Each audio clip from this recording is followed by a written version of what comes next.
মেমারির ঘটনা নিশ্চয়ই আপনাদের মনে আছে। বাবা মাকে ছেলে খুন করেছিল এবং তারপর বনগাঁর এতিমখানায় এসে হামলা চালিয়েছিল। সেই মেমারি খুনের ঘটনায় চাঞ্চল্যকর তথ্য সামনে আসছে। মেমারিতে বৃদ্ধ দম্পতিকে ছদ্মবেশে খুন করেছিল ছেলে। মেমারিতে বাবা মাকে ছেলে ছদ্মবেশে খুন করেছিল। ভাবতে পারছেন ঠিক কি ঘটেছিল? আরো বিস্তারিত জানতে পারবো।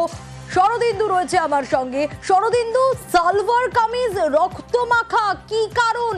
কি ছদ্মবেশে এসে বাবা মাকে খুন করেছিলেন? কারণ এর আগে আমরা দেখেছিলাম যে মাকে খুন করার প্ল্যান তার ছিল না, কিন্তু তার মা জেগে গিয়েছিলেন, তাই বাবা মা দুজনকেই খুন করেছিলেন ছেলে।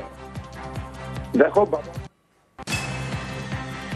সে সালোয়ার কামিজ পরে এই খুন করেছিল এমনটাই তাকে জেরায় উঠে এসেছে এবং তারপরেই ফের পুলিশ এবং সেন্ট্রাল ফরেন্সিক ল্যাবরেটরির টিম গতকাল তার বাড়িতে যায় এবং সেখান থেকেই বাড়ির বাথরুম থেকে একটি বালতিতে জলে ভেজা সালোয়ার কামিজটি উদ্ধার করা হয় এবং তাতে রক্ত মাখা ছিল। তাতেই মনে করা হচ্ছে, যেটা নিশ্চিত হচ্ছে পুলিশ, যে সালোয়ার কামিজ পরেই সে তার বাবা মাকে খুন করেছিল এবং সে অন্ধকারে যাতে বুঝতে পারে কোনো মহিলা এসে খুন করেছে বা প্রমাণ লোপাটের জন্যই এই কাণ্ড করেছে, এমনটাই পুলিশ মনে করছে।